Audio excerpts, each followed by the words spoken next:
accountant clerk, butcher, slaughterhouse. So, make sure guys, yung lugar, huwag niyong kakalimutan yung lugar. Kailangan nag-participate.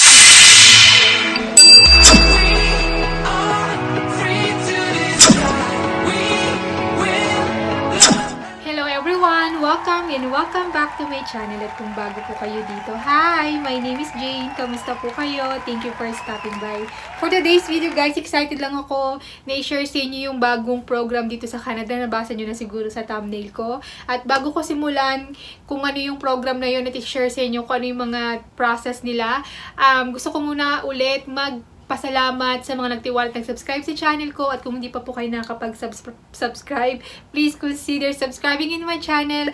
At disclaimer lang din po, hindi po ako consultant, wala po ako agency. Lahat po ng mga sinishare ko sa video ko ay based po sa mga experience ko dito sa Canada at sa mga nalalaman kong job updates na pwede kong i-share sa inyo.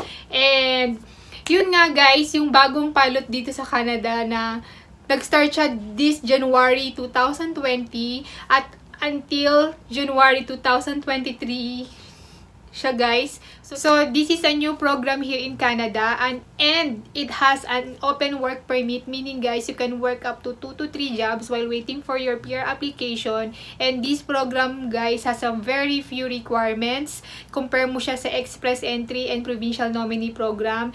They don't have much qualifications in terms of education. Hindi nyo na po kailangang mag-take ng IELTS exam at wala rin po siyang LMIA o yung labor market impact assessment.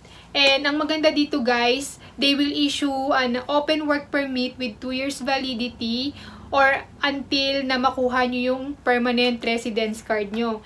And yun nga, ang program na to nag-start siya ng January this year 2020 hanggang January 2023.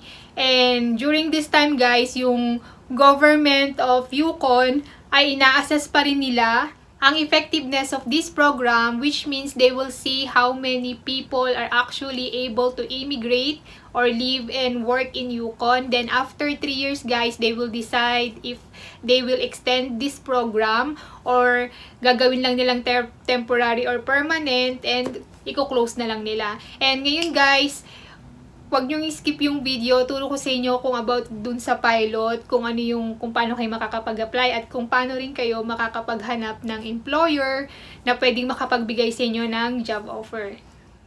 So ngayon guys, nandito muna tayo sa website ng IRCC or ng Government of Canada. Ilalagay ko na lang po yung link ng website na ito sa description sa baba para kung may time po kayo, pwede nyo ring i-check at basahin yung mga information na gusto nyo pong malaman. So on this page guys, makikita nyo yung about dun sa work permit, yung work permit eligibility, yung documents na kailangan nyo para mag-apply at kung paano po kayo makakapag-apply. Ito po yung na-mention ko kanina na itong YUKON Community Pilot ay 3 years po siya. Nag-launch siya nitong January 2020 at meron po siyang open work permit for location restricted. Ibig sabihin guys, yung open work permit nyo ay kailangan dun lang sa mismong community ng YUKON. Hindi po kayo pwedeng mag-apply sa ibang lugar. And about the work permit, ito po, lets you work for up to 3 different employers in one of the participating YUKON communities. Ayun po yung pwede kayong mag-work ng up to 2 to 3 jobs ng magkakaibang employer. And it's valid for 2 years and doesn't need the labor market impact assessment. At ito po yung mga participating communities na participate nga sa YUKON, yung Whitehorse, Watson Lake, Dawson City, Haines Junction, Carmarks, and Carcross.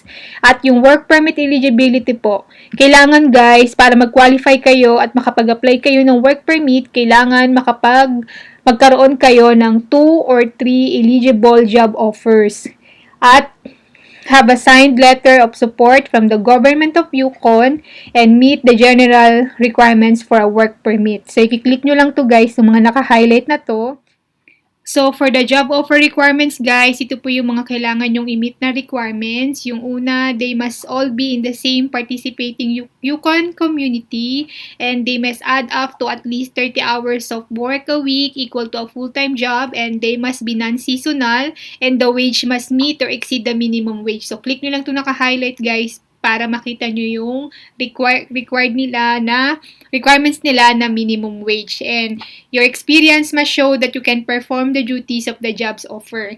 And yung documents you need before you apply. So, bago kayo mag-apply ng work permit guys, ito po yung mga documents na kailangan yung kompletuhin. Yung una po, a copy of the nomination letter from the government of YUKON confirming that you've been nominated for a permanent residence. And then a signed letter of support from the government of YUKON stating that the employers who are offering you the jobs needs you to work in the community as soon as possible, that the job offers are genuine, and the details of the job offers including this guys, names of the employers, occupation, numbers of hours, and job location. So, kapag nakakuha na po kayo ng job offer guys, pwede na po kayong mag-start na mag-apply ng work permit. So, pag nag-apply po kayo ng work permit, kailangan po online kasi hindi sila ngayon nag-accept ng paper.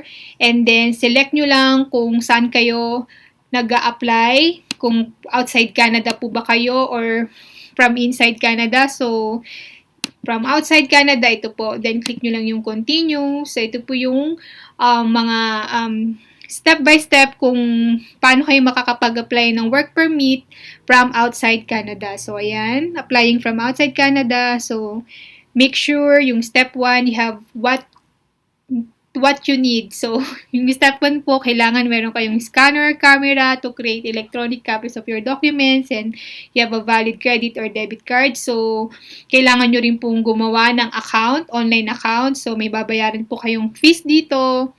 And then, kasi dito nyo rin po, pag nakapag-create na kayo ng account, dito nyo rin ma-check yung status ng application nyo, at dito nyo rin isasubmit yung mga requirements na kakailanganin nila, at dito nyo rin sasubmit yung application nyo. So, and then, kapag nakapag-submit na po kayo, some countries have additional visa office requirements. So, ito po yung kailangan nyong gamitin.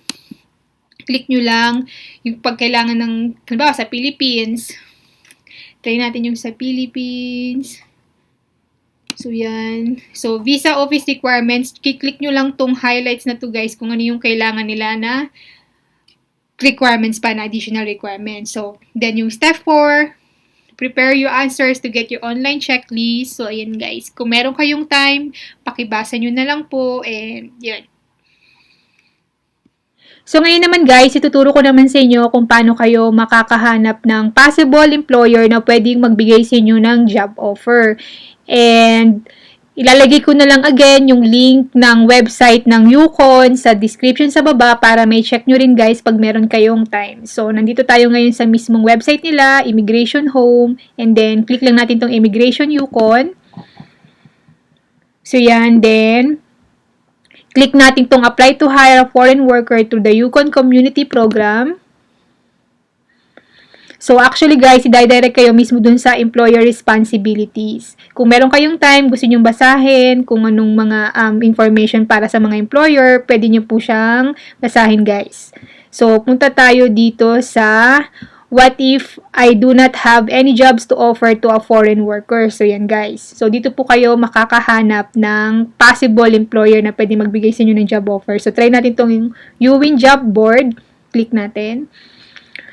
So, yan, i-direct tayo sa page kung saan makakahanap kayo ng job na pwedeng mag-match sa inyo.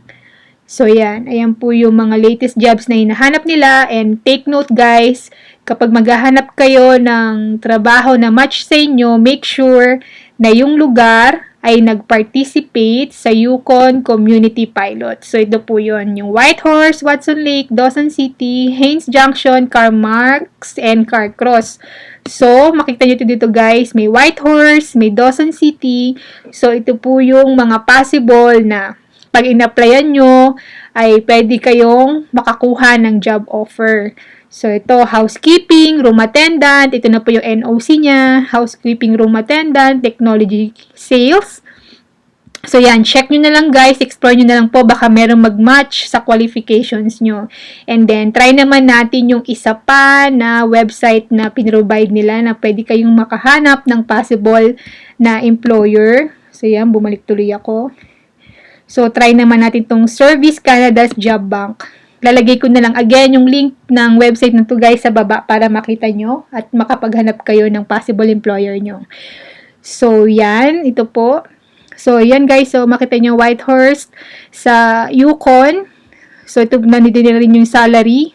$22 per hour sa mga early child educator. Then, baba nyo lang guys. Daycare supervisor, bookkeeper, travel consultant, accountant clerk, butcher, slaughterhouse. So, make sure guys, yung lugar, huwag nyo kakalimutan yung lugar. Kailangan nag-participate sila sa YUKON Community Pilot Program. So, yan. Self-serve gas bar cashier, welder, graphic designer, food counter attendant sa McDonald's, travel consultant, supervisor, pastry cook helper, kitchen helper, retail sales manager, childcare live-in caregiver, grocery store cashier. So, yun guys. Kung talagang interesado talaga kayo guys na mag-apply dito sa Canada, please give time para makahanap kayo ng possible employer nyo. Ito na rin yung guys, yung parang direct hire. So, yan guys. Paki-explore nyo na lang po. Baka merong mag-match sa qualifications nyo. And guys, once you get your job offer, makaka-receive po kayo ng nomination letter from the government. And that's it for today's video guys. Sana nakatulong ako, may natutunan kayo at na-appreciate nyo tong video ko na to. And if you do, please hit the like button. And if you have questions, feedback, so hindi ako nabanggit sa video ko na to, feel free to comment. I want to connect with you in the comment section. And don't forget to subscribe in my channel at hit nyo na rin po yung notification bell para ma-notify kayo sa aking mga next video. Thank you again guys for watching. See you next time. Mag-iingat po kayo palagi. Bye!